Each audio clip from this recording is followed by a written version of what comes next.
Bienvenidos al programa El Poder de la Palabra con el pastor Javier Sotolongo. En un mundo donde las bases de la sociedad se estremecen, Dios ha traído un renovado deseo de estudiar las Escrituras. La Biblia dice: ten cuidado de ti mismo y de la doctrina, persiste en ello, pues haciendo esto te salvarás a ti mismo y a los que te oyeren. El Poder de la Palabra.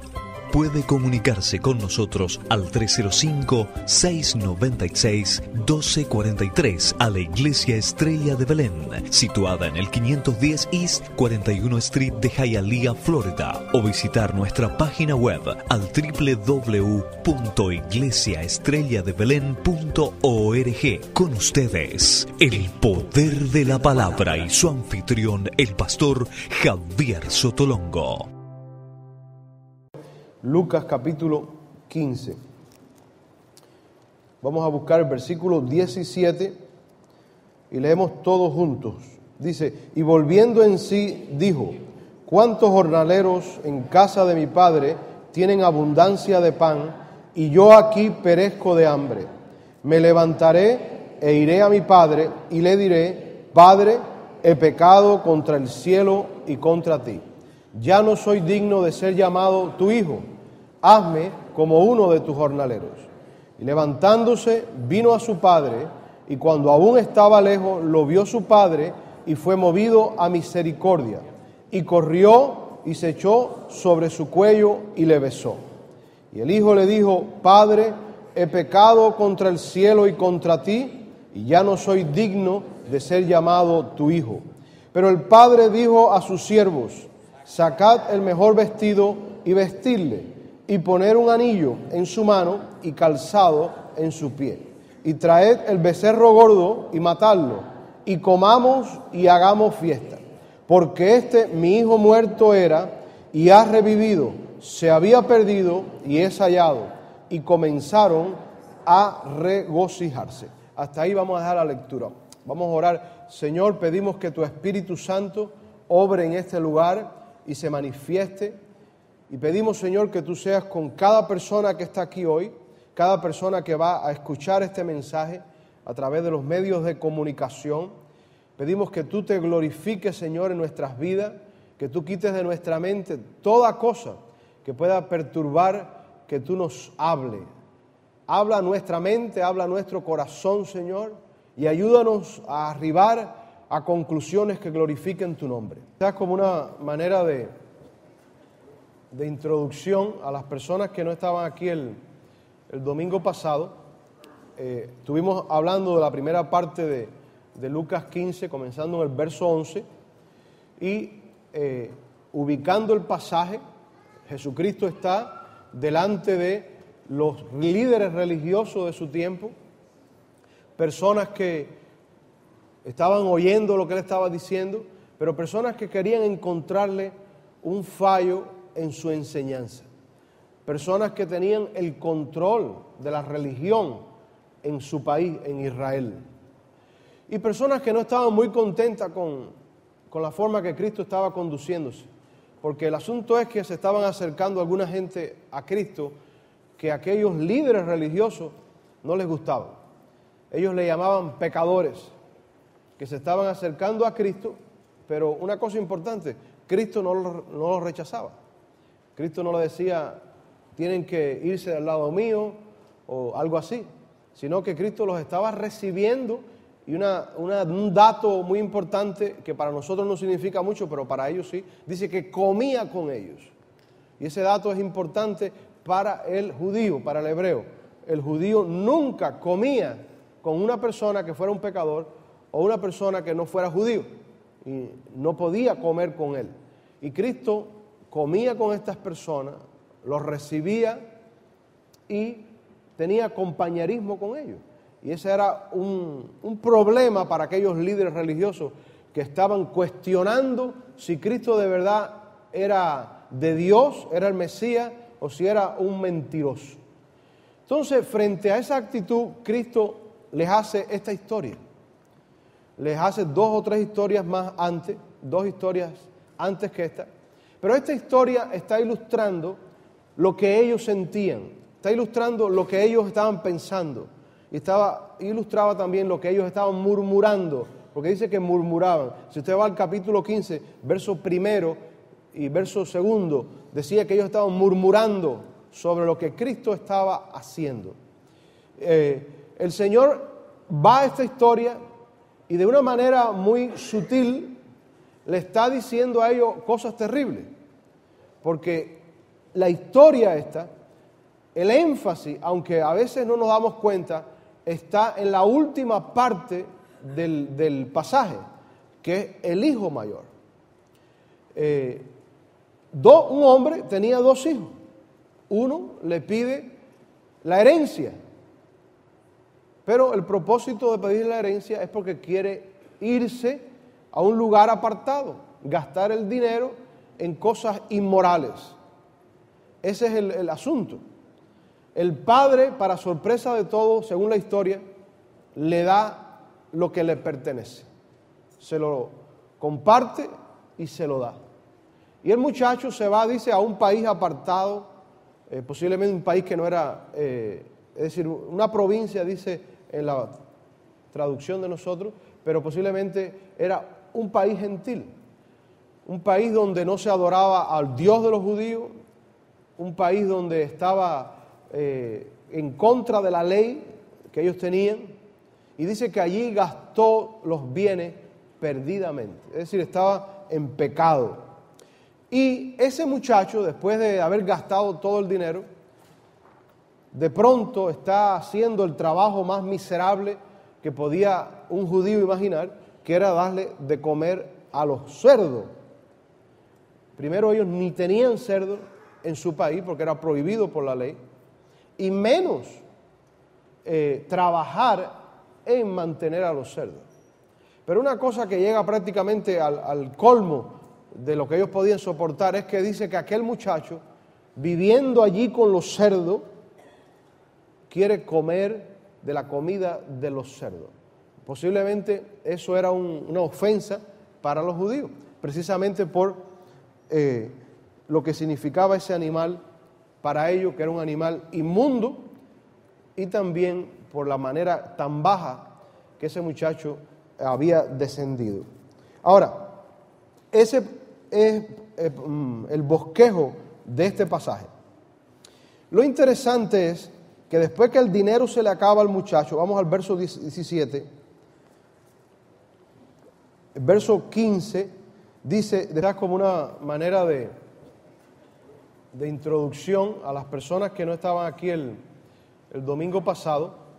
Estuvimos hablando de la primera parte de Lucas 15, comenzando en el verso 11, y ubicando el pasaje, Jesucristo está delante de los líderes religiosos de su tiempo, personas que estaban oyendo lo que él estaba diciendo, pero personas que querían encontrarle un fallo en su enseñanza, personas que tenían el control de la religión en su país, en Israel, y personas que no estaban muy contentas con la forma que Cristo estaba conduciéndose, porque el asunto es que se estaban acercando alguna gente a Cristo que a aquellos líderes religiosos no les gustaban.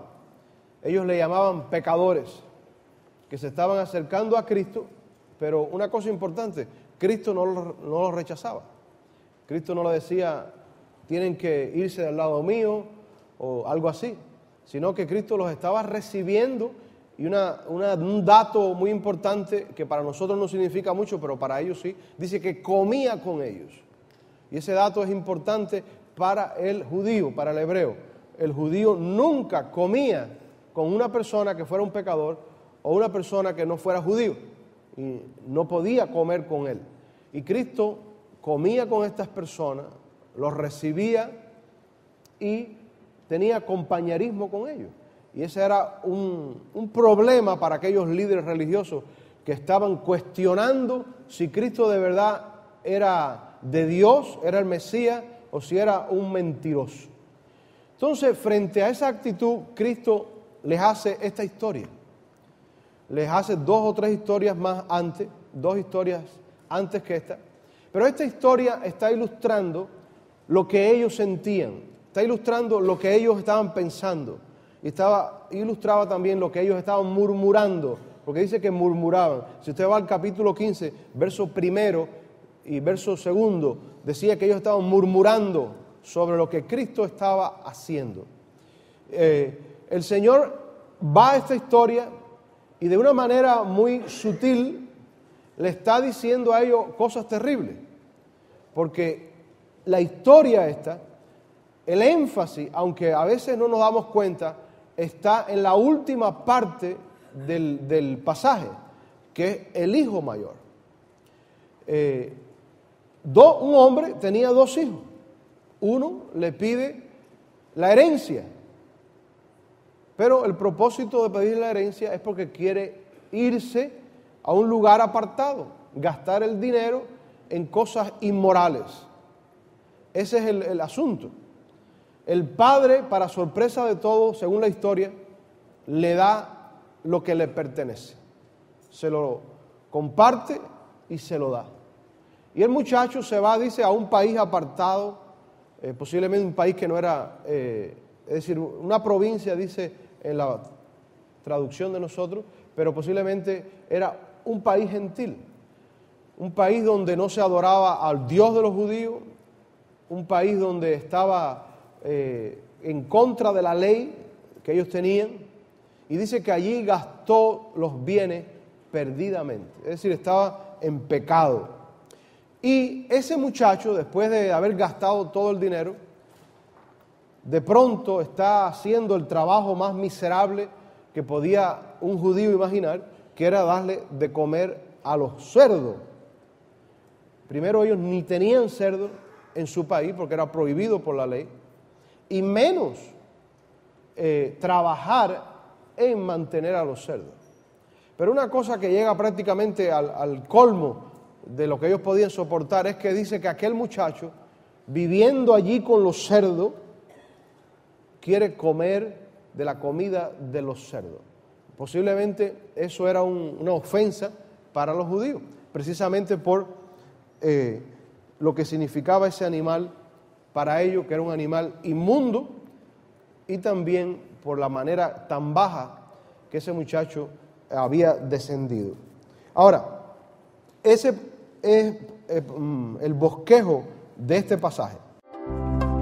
Si usted necesita oración, comuníquese con nosotros. Si esta enseñanza está siendo de bendición, puede solicitarla al 305-696-1243, 305-696-1243, o visite nuestra página web www.iglesiaestrelladeBelén.org. Continuamos con el mensaje en labios del pastor Javier Sotolongo.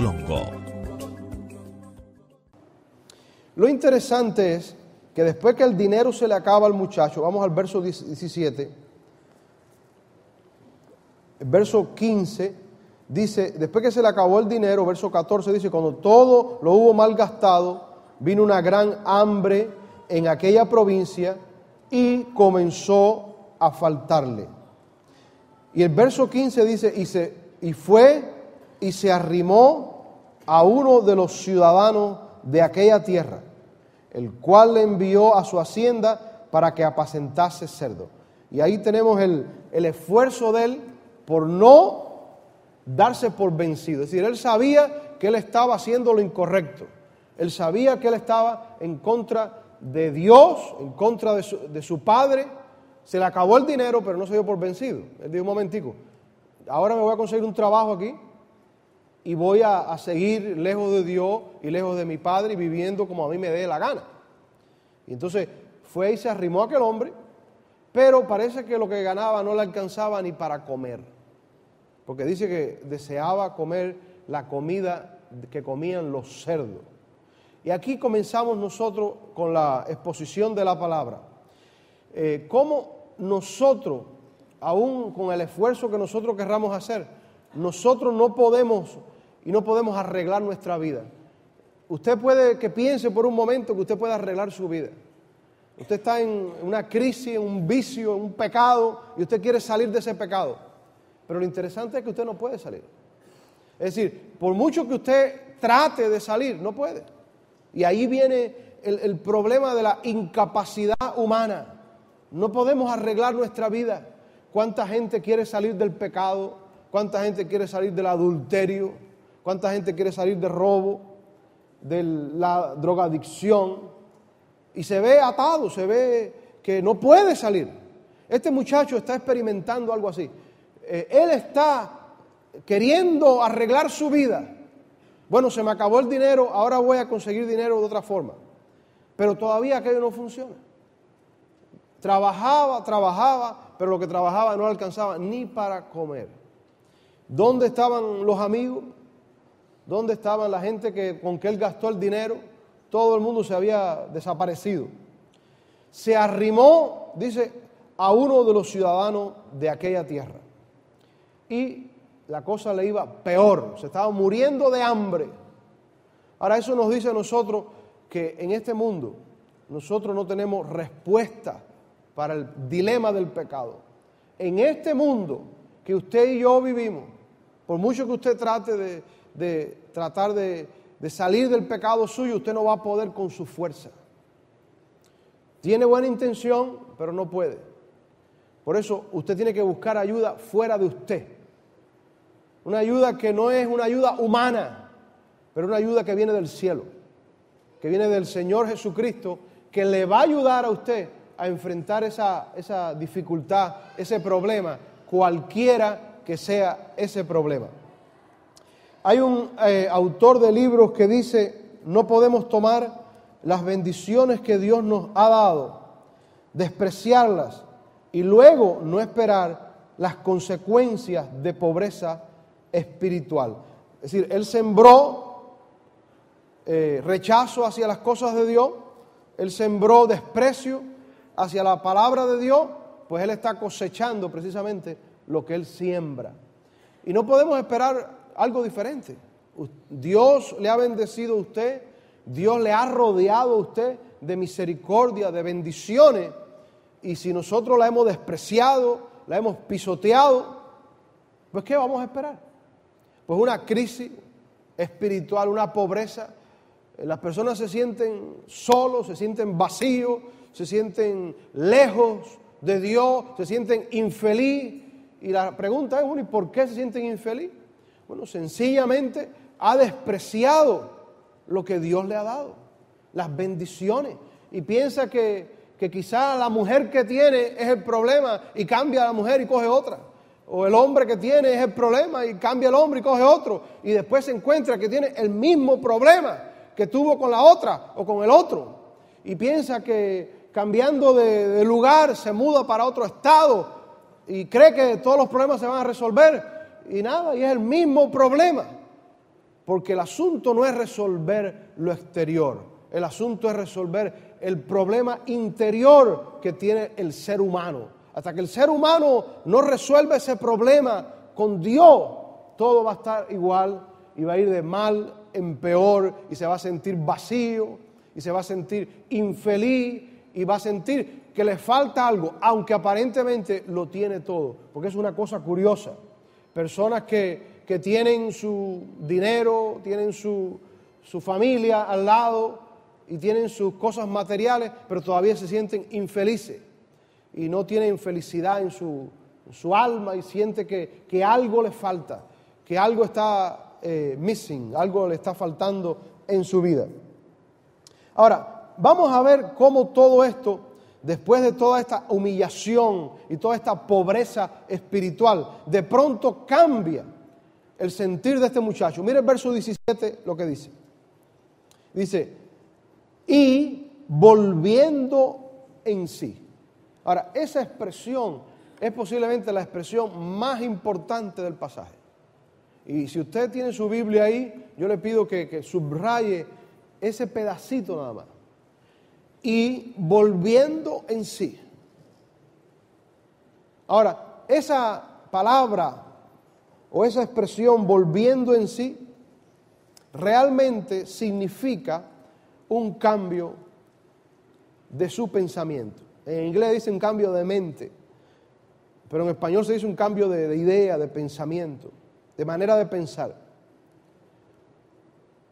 volviendo en sí también significa arrepentimiento. Sería otra manera de decirlo. Es decir, este muchacho hasta ahora no le importaba lo que había hecho, ni el dolor que había dejado en su casa, ni la tristeza, ni la amargura, ni las lágrimas de su padre y de su madre posiblemente, aunque la historia no menciona a la madre. Pero no le importó hasta ahora todo el sufrimiento que había ocasionado. Pero la cosa se puso tan difícil y fue quebrantado tanto que de pronto comienza a darse cuenta de que estaba haciendo algo incorrecto. Y hermano, aquí viene una enseñanza grande para todas las personas que están orando por familias que no son cristianas. Si usted está orando por alguien que no es cristiano, escuche esto bien, alguien que usted quiere que conozca a Cristo, usted no se sorprende cuando esa persona es quebrantada, porque posiblemente esa es la única manera que la persona va a ponerle asunto a las cosas de Dios. Mientras todo le va bien, mientras la cuenta del banco está bien, mientras la salud está bien, mientras no hay preocupación, posiblemente no le pone atención a Dios. Pero cuando empieza a tener un reporte del médico de que tiene una sombra en los pulmones, o tiene un quiste en tal lugar, o un tumor en el cerebro, o sabrá Dios, o un hijo está enfermo, o de pronto no hay dinero en el banco, la persona comienza a darse cuenta que la vida no solamente es comida, que la vida no solamente es dinero, que la vida no solamente es lo material. De pronto la persona comienza a descubrir otro mundo, un mundo que antes no había conocido, y un mundo que es real, que es el mundo del sufrimiento. Ahora, este hombre dice que vuelve en sí. Ahora, aquí sugiere algo interesante. Sugiere que este hombre estaba fuera de sí, que estaba totalmente fuera de sí, que equivale a decir incluso que tenía hasta algo de locura, porque fuera de sí es alguien que está con locura en su vida. Ahora, fíjense qué curioso cómo la Biblia señala que el estado de pecado de este hombre era como una locura. Y usted no puede darle otro calificativo a esto. Porque, óigame, yo he pastoreado 23 años. Y en 23 años yo he visto las cosas más terribles que le pueda pasar a una persona.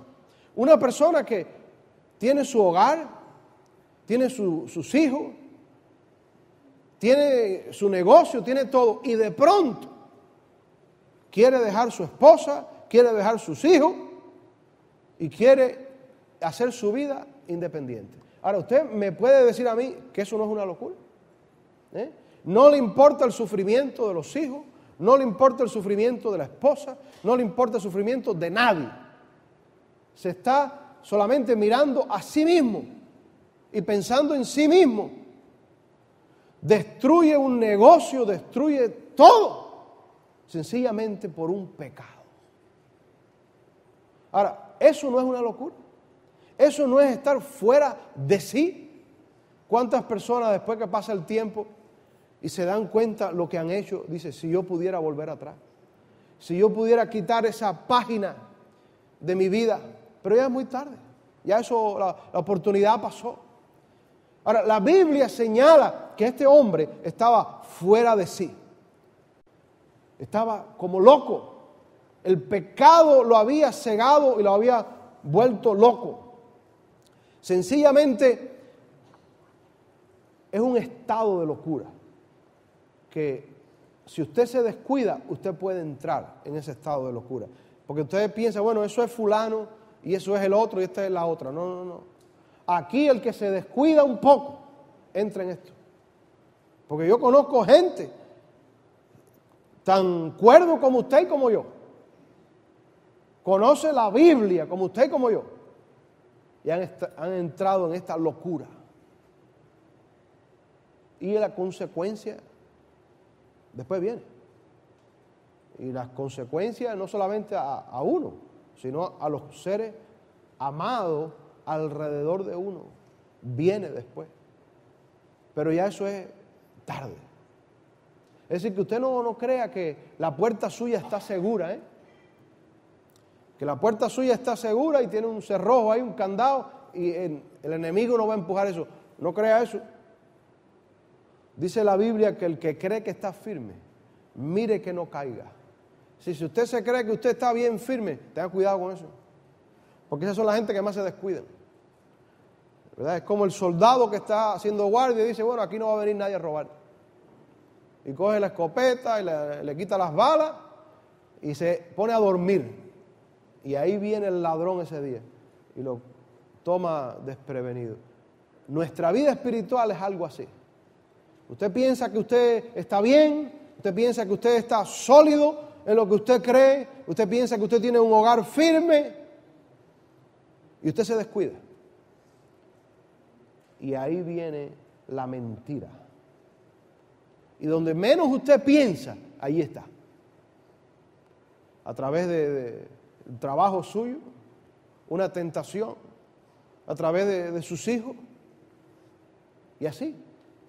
Y el hogar, de pronto usted dice, pero Dios mío, ¿cómo es posible que mi hogar se haya destruido en tan poco tiempo? Si hace 1 año, 2 años atrás estábamos tan bien. Usted no haya explicación.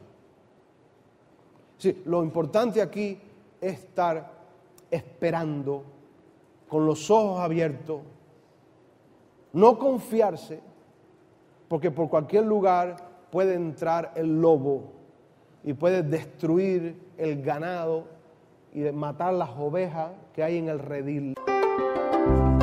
Gracias por su sintonía. Le invitamos a la Iglesia Estrella de Belén, situada en el 510 East 41 Street, Hialeah, Florida. Cada domingo a las 10 a.m. estudio bíblico, a las 11 a.m. y 7:30 p.m. culto de adoración y predicación. Cada miércoles, oración a las 5:30 a.m., 10 a.m. y a las 7:30 p.m. estudio bíblico. Comuníquese con nosotros para más información o solicitar este mensaje al 305-696-1243. 305-696-1243. Tenga un encuentro con el poder de la palabra.